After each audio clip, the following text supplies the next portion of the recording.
The Kilmarnock manager, Alex Totten, wasn't flavour of the month with the fans recently. All is sweetness and light again. Although the Rugby Park boss says the supporters must get real. With the old firm about, clubs like Killie are playing in a two-speed league.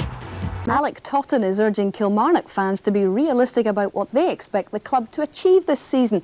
The Rugby Park manager says Scotland's Premier Division is now a two-speed league, and with Rangers and Celtic stretching away at the top, he reckons that Killie and the rest of the Premier sides are playing for consolation prizes. Let's get one thing straight. There is no crisis at Kilmarnock. Yes, Alex Totten has taken some flack from the fans, but after guiding the Premier Division's youngest squad to a win last week over Wraith Rovers and a draw at Tannadice, Killie supporters have dealt him some much appreciated breathing space. I like the fans to be patient here, but I mean, I think the ordinary fan now is very fickle, you know, and they're very impatient really. And they want results yesterday sort of thing, but I think they've got to be realistic. But we're trying very, very hard to get it right, because I say there are loyal support here. I mean, I took stick at the Motherwell game, but at Tannadice they were fantastic to me.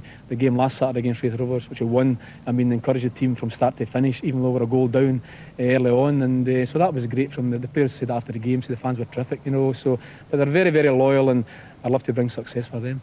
A sense of realism is what many Premier Division clubs like Kilmarnock are trying to encourage in their fans.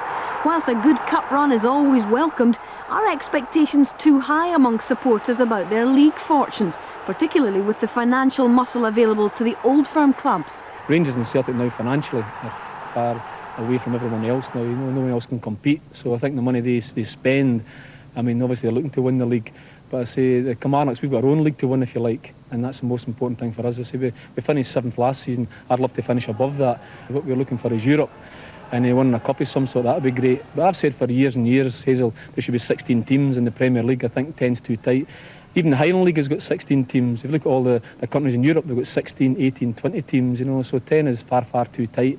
And I'd like to go back to playing each other twice. I think about novelty, Rangers coming here once a season, Celtic coming once a season. Unlike Rangers and Celtic, Alex Totten has had funds to buy just one player in the last 18 months. That's because Kilmarnock have spent big on their ground. Again, it was a question of money which prevented them from landing Mark Hateley in pre-season, but the boss cheerfully accepts the situation at Rugby Park. A great disappointment didn't work out, but financially, obviously, we just couldn't cope. You know, we've got a beautiful stadium here, but we're £3.5 million in debt. Well, you can imagine the interest we're paying in that a year, and any money that's been forthcome before has been the kindness of Mr. Moffat, our chairman, and so it was a big disappointment at the time. But I say we've got over that now, and we've got a good set of players here, and they're working extremely hard to bring success to the club. The hard bit is 3 o'clock to 25 on a Saturday, and sometimes you smile at 25 and sometimes you don't. But I say it's part and parcel of the game.